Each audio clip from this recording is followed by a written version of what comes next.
What is up? Welcome back to the Landscaping Podcast. Hitting this one solo today from the road, and I'm your host, Shay Brickhouse, and we're going to see what we can get accomplished today. So, we've got a little over 30 minutes before I get to my destination, so we're going to jam as much stuff into this thing as we can.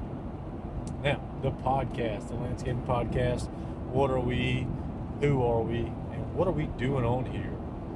Well, we're talking about the green industry. We're real men doing real work, and we're talking about it. We're having the conversations. We're talking about all the things outside, all the things in the landscaping industry, the hardscaping industry, answering any questions, Q&As that you guys may have. We're trying to reach out to other landscapers, have conversations with them. We're talking to other business owners, having conversations with them about how employment is.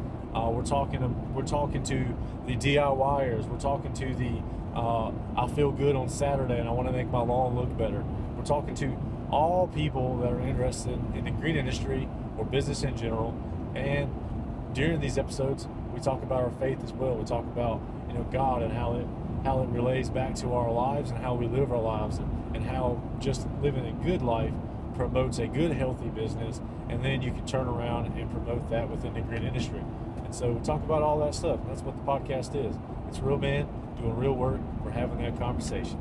So, which brings me to a few important points that I want to talk about, that I'm excited about, and that I can't wait to see happening. So we've got a few guests that we already have lined up to come onto this podcast. We've got to work out some scheduling issues. I've got some things planned, and they've got some things planned, and all the things in life.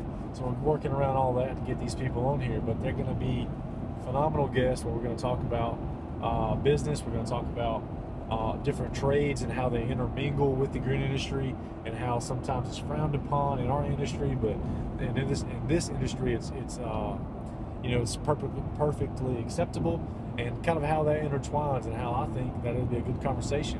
And I think it's something that you listeners are going to want to hear. This podcast touches people not particularly just to the green industry.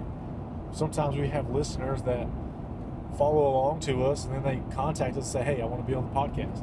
And that is something that we have happened here. So I'm excited to have that guest come on here, and where we can talk about all the different ways that employment is affected, how a strong business can be set up, accountability, all those types of things. So I'm excited for that guest to pop up here, to where we can talk about all that stuff.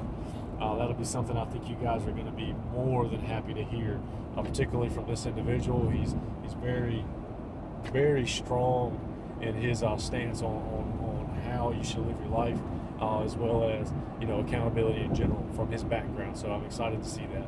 I'm excited to hear that. I'm excited to engage in that. Now, last thing, which brings up the real man, real work, real conversations line that you guys are going to hear more and more. The Super Bowl is February the 8th. Now, I'm not a huge football fan, so I don't know what teams are in it at this moment. However, I do know that it's February 8th, and where we had the opportunity to enter into a Super Bowl ad.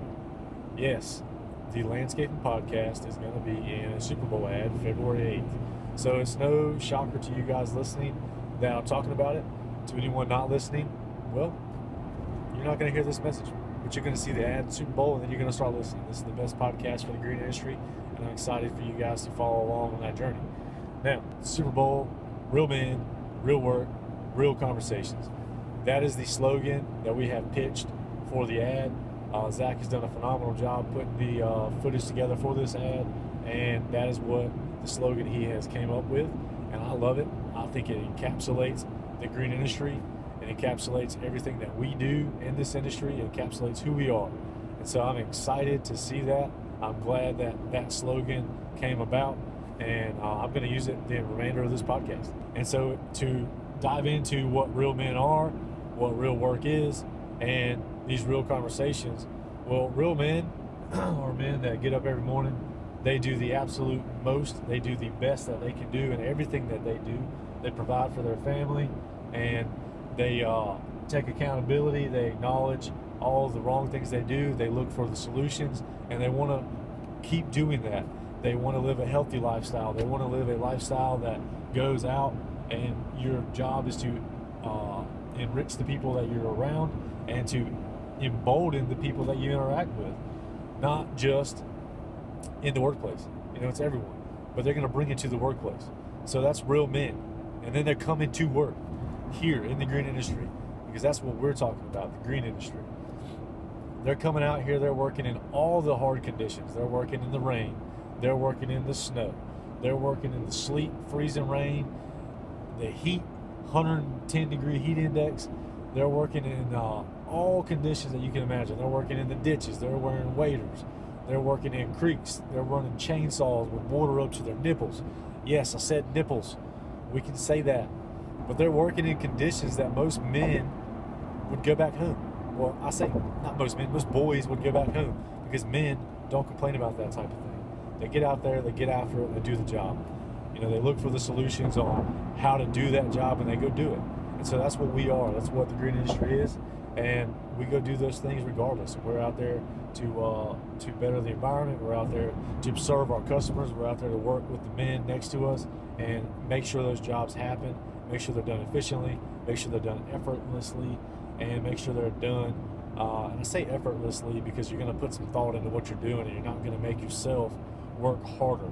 You're going to use your brain, you're going to work a little smarter, and you're going to make sure that you can do things as fast and efficient and effortlessly as possible, so that you can provide the best quality service to your customer, the best service to your company, and the best service to the men you're working with. And I think it's important to point out that company means a group of people. And so it's important that everything you do when you're working for a company is for the betterment of everyone you're with, not just yourself. Are you working out here to better your life? Yes. However, you're also out there working with a group of men that are also looking for the same thing. So you're working to better the company, which means you're bettering yourself in the process. Now, a couple projects that we have going on right now that are affected by weather and that encapsulate and emphasize real men doing real work out there in all the conditions. One, we have our guys forming up for some concrete work out here at a sports complex that's close to the beach. And so right now the weather is 26 degrees outside according to my truck, and all our nights are kind of right there at that freezing point, are going to be below freezing for the next 10 days. And the guys are out there every day forming up for concrete, doing all the hard work in all our properties. And so today they're out there working, and they're going to be challenged this week with weather not suitable for what they're doing. And the guys are out there doing the best practices, or practicing the best management practices that they know, to make sure that these jobs are done, and they're done at a suitable level, acceptable level by all standards, and that they're meeting the requirements. They're calling the concrete plants, and they're making sure that the mixes are right, so that they can get them installed in less than favorable conditions without the concrete cracking all to pieces. And so they're also knowing that some parts of this job they're going to need to postpone because the conditions just aren't suitable for these large pads that we're going to be installing, because it'll just take too long to dry, because these building pads are on vapor barriers, and so therefore all the water is going to come to the top of the pad versus go through the bottom. And so therefore it's going to take longer to cure, take longer to dry, and no matter how much accelerator you put into that mix, it's going to be a struggle with the temps in the mid 40s and the freezing temps at night. So we know they're going to postpone some of that. And so if they're using their brain, they're thinking about what they can do to evaluate time to get as much done as possible, so that when they do get the opportunity to come back, it'll be boom, we pour concrete, we finish these slabs, and they're out of here. And that's one thing that they're doing today. I've got another crew a few counties over that are working on a huge outdoor pavilion area. There's some other subs on this job as well, and they're fighting the same conditions. They're doing some brick and mortar work, and they're having to wait for favorable conditions to come tuck point up around a bunch of flagstone. And our guys laid a huge patio with Teco Blocks pavers, and had no issue with that because we built it all on permeable base, and so therefore the rain we've been having hasn't affected as much, and we're able to keep working. We're also prepping for a large artificial turf area, and it's also over permeable base, and so the wet weather we've been having hasn't been affecting our work schedule, other than when it rains during the day on us. But the guys are able to keep working regardless of the rain based off of how we built the base on that particular job. And so that's another thing, it's real men using their brains, making sure that they're building things in a way that are suitable, acceptable by all standards, and allow them to keep working even in less than favorable conditions. A lot of our guys, sometimes we've taken some contracts, we've hinted on it here in the podcast, where we go out there, we do all kinds of things. Just passed a speed sign and it said too fast, didn't even show you my speed. So yeah, I'm speeding. They're working less than favorable conditions. It's either 110 degree heat index later part of July through August, or like right now, we just went through a winter storm where we got nothing but ice. This Wednesday today, when I'm recording this, next Saturday we've got another storm supposed to come in and give us some snow. So we're working all kinds of conditions. So from 110 down to below freezing. The guys are out there cutting grass, and then in the wintertime we're out there pushing snow. We're out there salting parking lots with ice, for ice, not with ice, and making sure that our customers are served. And we're communicating, we're watching the storms, we're watching the weather, we're planning every day, to go out there and work in all the conditions, because that's what our job requires. That's what our customers are looking for from us, which we're trying to provide the best service we can for them. And that means that no excuses. You get up every morning, you put your pants on, you look at the weather and you prepare for it. And you go out there and you plan that job, around the weather. How can I make this job continue to progress no matter what the weather conditions are? If it's going to rain, well, if I'm out there on the job... A new station alert has arrived. Well, when I'm out there on the job, if I know it's going to rain, then I'm going to make sure that I have got this thing planned out to where, all right, I'm going to have X done before the rain hits because I know I can. And then if I get to this point, then I know the rain's not going to affect me. If I've got to worry about erosion and I know I've got a huge thunderstorm coming, then I'm going to make sure that I've got my erosion and sediment control measures in place. I'm going to have my silt fence in place if I'm building that retaining wall. I'm going to have all of these contingency plans kind of lined up so that I'm prepared for the worst case scenarios, so that the next day I can get back out there and I can keep working on this job. Similar to what our concrete guys are doing right now, to where they know the temperatures are well below what it needs to be, and so they're doing just as much forming work as they can, so that when it's ready, they can knock this project out. And the guys are doing a phenomenal job with that. They've got these things braced up to the gills so that any kind of sun on our boards, aren't warping in between stakes, and they've got these things where they're going to be nice and straight. And so that's important to think about, because they're going to form this thing up, and it might be a week and a half, 2 weeks before they come back to pour this building pad. They don't want to come back and work on the form, so therefore they're making sure this thing's braced and secure to the gills so the sun can't work and twist that wood around. So that's a very important thing to do. Another thing that is proper planning and working in an environment is your base material for your patios, for your artificial turf. And we're guilty of it. We've gone back in time here, and we're going back, projects in the past where we built them on all non-permeable bases, ABC base compaction, and then we used a screening material or a sand bedding layer, to where we had to worry about rain. If you didn't get it completely covered with pavers and completely swept in with poly sand before those rainstorms got to you, then you were going to be reworking some areas because the rain was going to mess up your bedding material. It was going to wash it out. So then you had to re-screed, then you had to relay, then and you had to put your poly sand in. Hopefully you didn't put your poly sand in the middle of a rainstorm, or you're now scraping it off the top of your bricks. One thing we've done, and I think is now being recognized as an industry standard, is having these open grade base systems that are permeable. Using your 3/4 inch angular stone, better known as number 57, and having it layered over top of your fabric, and having it where that water can work through the system, so that if you do, if you start a project on Monday, it rains on Tuesday, well, guess what? You can still work on Wednesday, because Monday you came in, you dug out, you put your 57 stone in. Tuesday it rained. Wednesday when you show back up, guess what? There's no water that you have to worry about, because it's all through your system. So now you're right back working.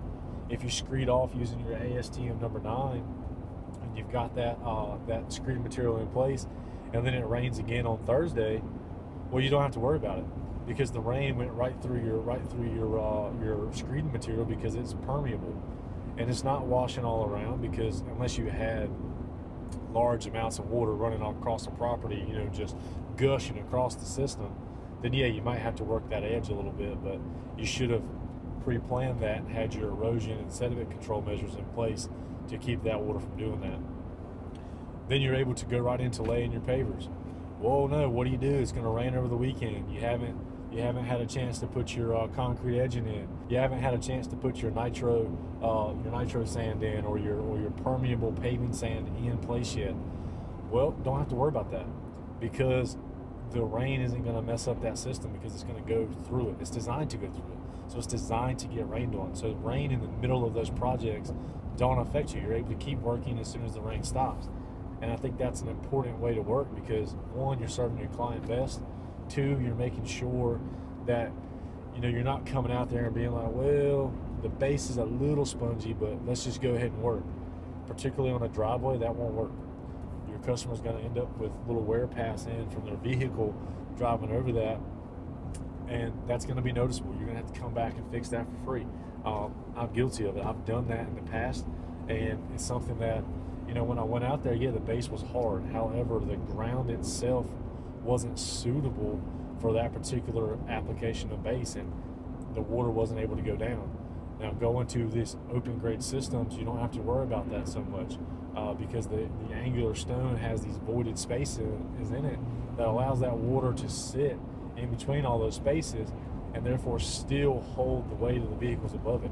And then you've got your fabric, your non-moving fabric underneath, helping adjust the phi angle and keeping that rock from entering the subsoil. You're keeping that layer separate, and allowing that water to do what it's supposed to do, and go through the base and into the subsoil and go on down. And in some cases, you're going to have your permeable system have drainage in it.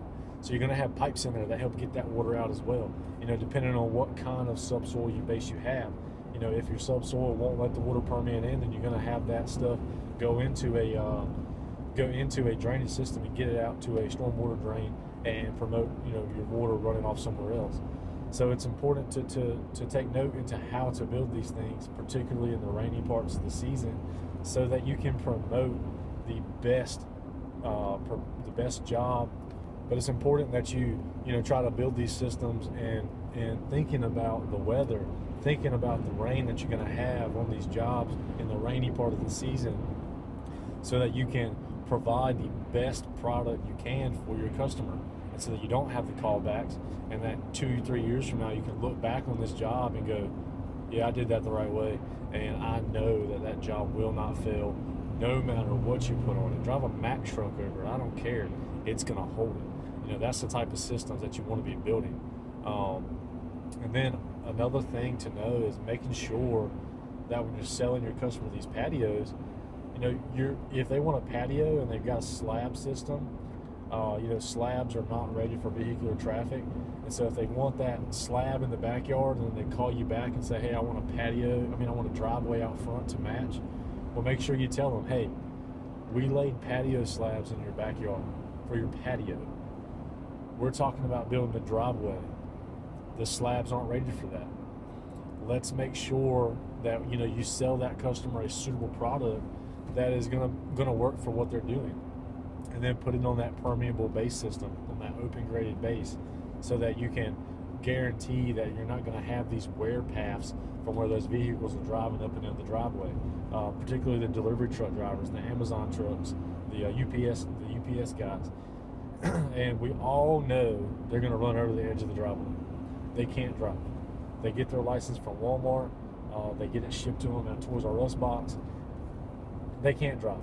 So make sure you're not just throwing down a very flimsy edging material on these driveways.